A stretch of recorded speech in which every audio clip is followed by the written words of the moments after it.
Perkenalkan, nama saya Nafila Putri Ainiza dengan akhiran NIM 28. Perkenalkan, nama saya Alia Naurah Kwinajah dengan akhiran NIM 335. Perkenalkan, nama saya Swetara Sahening Tias dengan akhiran NIM 42. Perkenalkan, saya Dena Aindana Swari dengan akhiran NIM 353. Perkenalkan, nama saya Rizika Nur Anissa dengan akhiran NIM 68. Perkenalkan, nama saya Putri Sani Rahmatullah dengan akhiran NIM 367. Kami, kelompok 1, akan melakukan riset lapangan berdasarkan prinsip Pancasila di Kelurahan Sendang Tirto.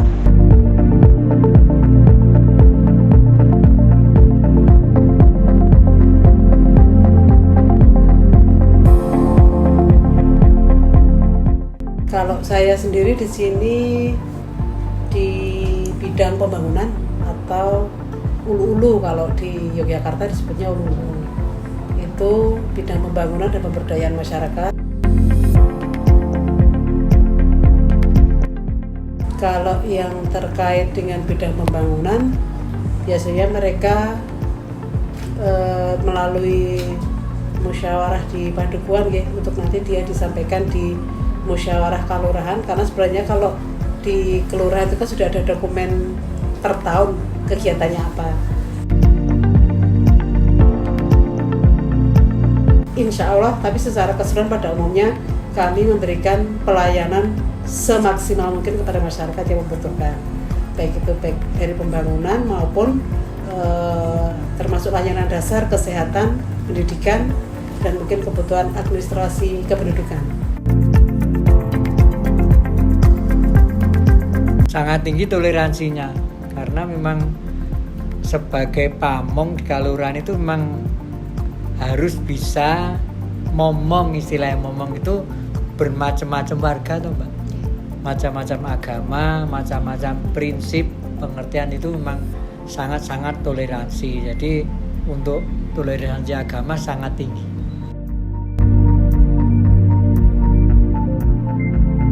Karena Pak Lurah menganjurkan yang muslim itu kalau bisa wayai sholat atau waktunya sholat itu biasanya kan zuhur, kalau di kelurahan itu biasanya ya berjamaah. Terus yang non muslim silakan, harus tekun menurut agama keyakinan masing-masing, memang harus diberikan seperti itu sama Pak Lurah, memang dianjurkan. Apalagi yang muslim tuh diusahakan kalau bisa pas zuhuran itu berjamaah di mushola. Ya, itu memang pegawai kelurahan itu mulai tahun sekitar 2012 itu mulai bagus, setelah staf-staf yang tua-tua itu diganti, terus yang muda-muda ini memang Mbak, pelayanannya lebih bagus, lebih cepat, karena memang sudah dibekali niatnya itu memang untuk niat ibadah, niat untuk melayani dengan setulus hati. Itu yang nom-nom itu pinter komputer kabeh, terus melayani lebih cepat, jadi memang masyarakat lebih senang.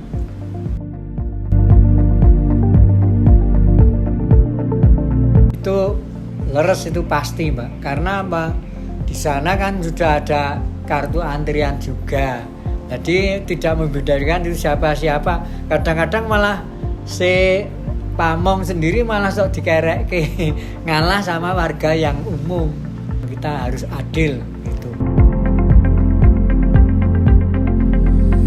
Jadi nek sing pegawai kelurahan sama dukuh itu hubungannya sangat-sangat baik, karena harus ada sinergis toh.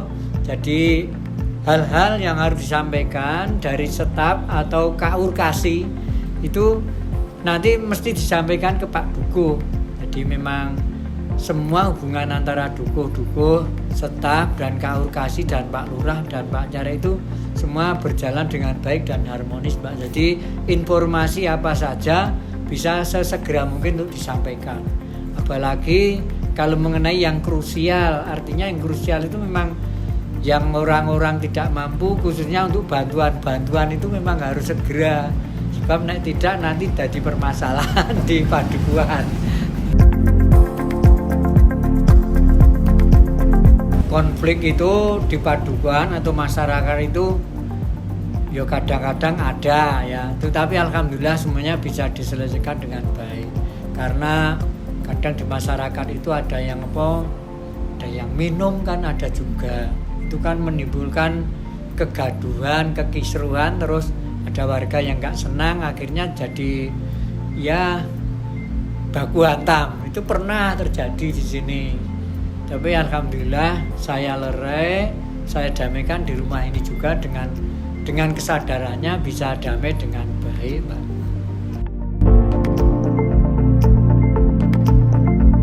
Di Padukuhan Sekarsuli ini kalau ada hal-hal yang penting atau yang urgent, apalagi menyangkut hajat orang banyak ke masyarakat, itu pasti saya musyawarahkan dulu. Contohnya mau membuat keputusan-keputusan yang mendirikan bangunan baru, rumah baru, itu ada aturannya. Saya musyawarahkan ke pengurus sub LPMK sama RT, RW dan tokoh masyarakat, menimbulkan keputusan yang disetujui dan disosialisasikan kepada masyarakat semua. Masyarakat tahu nanti kalau ada orang yang membangun rumah baru, pendatang itu biasanya kena administrasi untuk kas padukuhan dan kas RT. Itu terus ini keputusan-keputusan yang mengenai pemakaman, pengizingan atau nisan itu memang juga ada. Jadi musyawarah diutamakan. Itu memang dalam musyawarah itu memang kalau di Padukuhan Sekarsuli tiap-tiap RT kan ada kumpulan rutin musyawarah. Jadi setiap warga masyarakat tidak pandang bulu boleh menyampaikan aspirasinya atau pendapatnya. Nah itu nanti di kumpulan RT disampaikan ke kumpulan pengurus padukuhan yang lebih atas lagi. Nah di situ nanti dibahas, umpamanya dari masyarakat ada yang usul, saya dari RT 2 mengusulkan warga masyarakat kalau bisa warga tidak boleh istilahnya beternak di lingkungan sini. Kalau beternak harus dikandangkan atau jangan di sini. Itu tidak apa-apa, warga mengusulkan terus nanti dibawa ke pengurus padukuhan. Ke pengurus padukuhan dibahas, kalau disetujui nanti ada keputusan padukuhan. Keputusan bahwa warga tidak boleh beternak di sembarang tempat, umpamanya kalau berternak harus dalam suatu pemukiman yang jauh dari warga, umpamanya seperti itu. Oh iya, untuk pelayanan tidak ada pembedaan dan semuanya dianggap sama, tidak ada yang dibeda-bedakan, jadi bisa dianggap semuanya rata seperti itu. Kalau ada sogokan gitu didahuluin nggak? Enggak, untuk pelayanan, semua pelayanan untuk saat ini dan dari dulu juga tidak pernah ada pungutan, jadi tidak ada pembedaan apapun. Selama persyaratan dan kelengkapan dokumennya sudah lengkap, nanti akan segera dilayani sesuai dengan urutan yang berlaku atau urutan yang sesuai urutan lah, nanti segera diselesaikan, tidak ada pembeda apapun.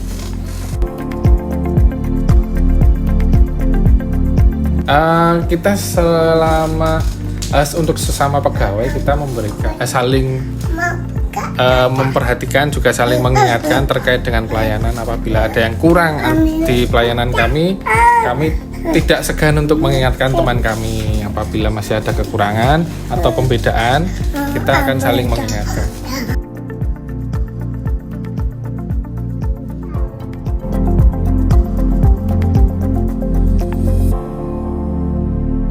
Masalah terbesar apa ya? Untuk di tempat kerja kami, masalah terbesar mungkin dianggap dalam pelayanan saja ya, dalam koridor pelayanan. Mungkin masalah terbesar kami adalah untuk koordinasi dengan sistem pusat. Beberapa data yang terkoordinasi itu masih belum sinkron, jadi untuk pelayanan bisa tersendat atau tidak berjalan mulus ketika untuk data yang kita miliki belum sinkron dengan data yang ada di pemerintah pusat. Mungkin itu kalau untuk pelayanan yang dalam tanda kutip untuk pelayanan umum tidak ada masalah sih selama ini. Seperti itu.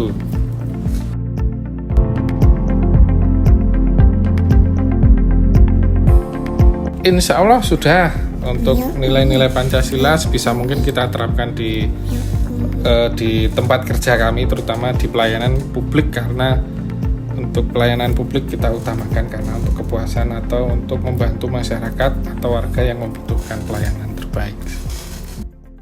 Ekosistem di tingkat kelurahan sangat penting dalam menumbuhkan nilai-nilai Pancasila karena menjadi tempat interaksi langsung antara pemerintah dan masyarakat.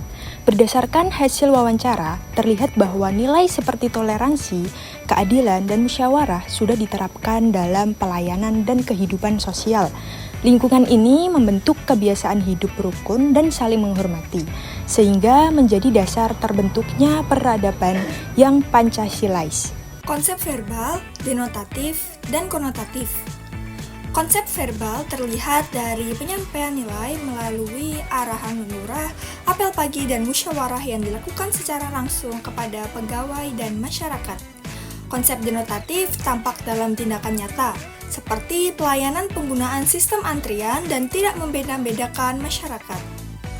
Sedangkan konsep konotatif terlihat dari sikap pegawai yang ramah, tulus dalam melayani, serta adanya toleransi antar umat beragama yang mencerminkan nilai kemanusiaan. Penerapan nilai Pancasila dapat dilihat dari masing-masing sila. Pada sila pertama, terdapat kebebasan beribadah dan toleransi antar umat beragama. Hal ini dibuktikan dengan adanya pegawai yang berbeda agama, namun tetap saling menghormati dan diberi kebebasan menjalankan ibadah masing-masing. Pada sila kedua, nilai kemanusiaan tercermin dalam pelayanan yang ramah dan tidak diskriminatif kepada seluruh masyarakat. Pegawai melayani dengan niat membantu dan tidak membeda-bedakan warga. Pada sila ketiga, persatuan terlihat dari hubungan yang harmonis antara perangkat desa, RT, RW, dan masyarakat yang saling bekerja sama dalam berbagai kegiatan. Selanjutnya pada sila keempat, nilai kerakyatan diwujudkan melalui musyawarah dalam pengambilan keputusan. Warga diberikan kesempatan untuk menyampaikan pendapat dalam forum musyawarah.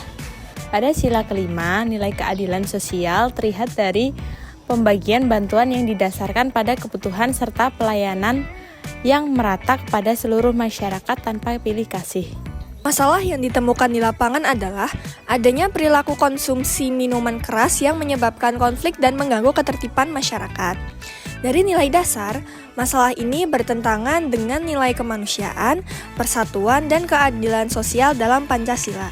Dari nilai instrumental, sebenarnya sudah ada aturan yang mengatur perilaku tersebut, seperti pembatasan aktivitas dan pengawasan oleh RT atau RW. Namun, dari nilai praksis, penerapan aturan tersebut belum berjalan maksimal, sehingga masih terjadi pelanggaran dan konflik di masyarakat. Untuk mengatasi masalah tersebut, diperlakukan perbaikan berbasis nilai Pancasila. Pertama, meningkatkan edukasi kepada masyarakat tentang dampak negatif minuman keras agar tumbuh kesadaran sosial. Kedua, memperkuat penegakan aturan dengan pengawasan yang lebih tegas dari aparat desa. Ketiga, meningkatkan kegiatan kebersamaan untuk mempererat persatuan masyarakat. Keempat, mengoptimalkan musyawarah sebagai sarana penyelesaian masalah secara bersama sehingga keputusan dapat diterima oleh semua pihak. Berdasarkan hasil observasi, nilai-nilai Pancasila sudah diterapkan dalam kehidupan masyarakat kelurahan, terutama dalam hal toleransi, keadilan, dan musyawarah. Namun, masih terdapat beberapa kendala dalam penerapannya. Oleh karena itu, diperlukan kerjasama antar pemerintah dan masyarakat agar nilai Pancasila dapat diwujudkan secara lebih optimal menuju kehidupan yang harmonis dan berkeadilan.